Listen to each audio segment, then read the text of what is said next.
जिन्होंने अभी कमाना शुरू किया है उनको कैसे इन्वेस्टमेंट शुरू करनी चाहिए और कितना मोस्टली रुपीस किस परसेंटेज में उनको स्टार्ट करना चाहिए इन्वेस्टमेंट? हाँ, तो जैसे मैंने आपको शुरू में ही बताया कि इनकम आपकी जो है, तो इनकम में से सेविंग सबको करनी चाहिए, लेकिन डिपेंड करता है। अब मैं कहूँगा कि आप 50% कर लो या 60% कर लो, तो सबके सिचुएशन अलग हैं, है ना। खर्चा आपका कैसा है, कैसे कहाँ रह रहे हो, अगर हो सकता है पेरेंट्स के साथ रह रहे हो, आपकी लाइबिलिटी नहीं है, मैरिड नहीं हो, ठीक है, तो आप आराम से कर सकते हो, क्योंकि आपको रेंट नहीं देना है, आपको कोई लाइबिलिटी नहीं है किसी का, तो आपको सपोर्ट भी है। कल को जॉब चली जाती है तो पेरेंट्स भी आपको देख लेंगे, तो उस केस में आप अपनी सैलरी का अपना 40% तक भी कर सकते हैं।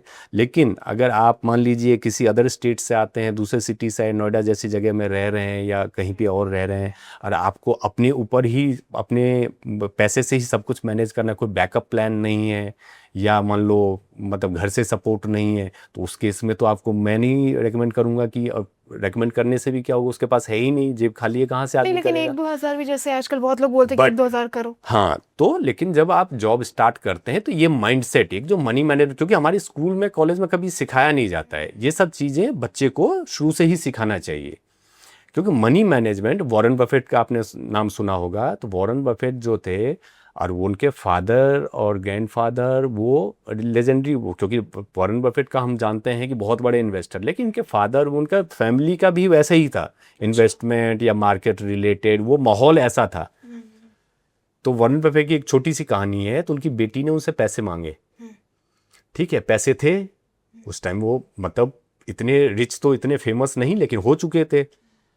उन्होंने पैसे नहीं दिए। अगले दिन जाके उन्होंने ट्रेन से गए थे और कहीं जाके एक कंपनी खरीद ली थी। तो उनकी बेटी ने बाद में ये बताया था, और बहुत रोई थी वो, कि मेरे फादर के पास पैसे थे, मैंने कुछ ही पैसे मांगे थे, लेकिन नहीं दिए मुझे। क्या बोला था बेटी ने? क्योंकि उन्होंने देख लिया ना, इतना जरूरी नहीं है, मेरा काम जरूरी ये है कि मैं इन्वेस्ट करूं, जरूरत ठीक के है। हिसाब से फिर इमोशन वो कहने का मतलब ये है कि इमोशन में आके, इमोशनल होके जब हम इन्वेस्ट करते हैं या खर्चा करते हैं, है ना, कि मान लो किसी ने आपसे गिफ्ट मांगा, है ना, आप सोचोगे अरे यार अपना मतलब कैसे इसको कैसे मना करे, आपने क्रेडिट कार्ड पे लेके उसको गिफ्ट दे दिया, आप 6 महीने में क्रेडिट कार्ड का बिल चुका रहे हो। इसको कहते हैं इमोशनल होके खर्चा करना। अच्छा। तो जो इमोशन को चेक में रखेगा तो वो अच्छे से इन्वेस्ट कर पाएगा। और स्कोप सबके पास है, जो 10,000 कमा रहा है उसके पास भी स्कोप है इन्वेस्ट करने का।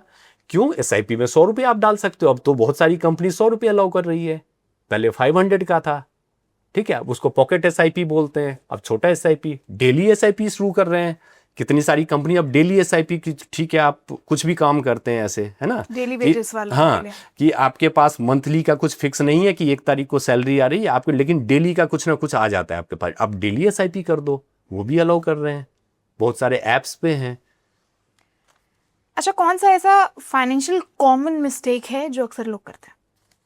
हाँ, ये एक बड़ा सवाल है। मिस्टेक, देखिए, मिस्टेक जो है, जैसे मैंने बताया अभी, जो इमोशन, इमोशन, इन्वेस्टमेंट में इमोशन की कोई जगह नहीं है, इमोशनल नहीं होना है। अच्छा। लाइक अभी जैसे मार्केट, आप एसआईपी की हम लोग बात कर रहे थे, स्टॉपेज की, ये कौन लोग करते हैं, तुरंत बंद कर दिया। ये जो इंफॉर्मेशन कंज्यूम करके व्हाट्सएप पे कुछ पढ़ लिया, किसी ने आपको बोला अरे मार्केट यहाँ से और नीचे जाएगा, हो सकता है मार्केट नीचे चला जाए, लेकिन किसी को पता नहीं है, वो डर के, वो जो डर उसके अंदर आ रहा है ना, वो भी तो इमोशन है ना, डर भी एक इमोशन है। तो सबसे बड़ा जो ये जो थ्रेट है ना इन्वेस्टमेंट में, ये है इमोशन।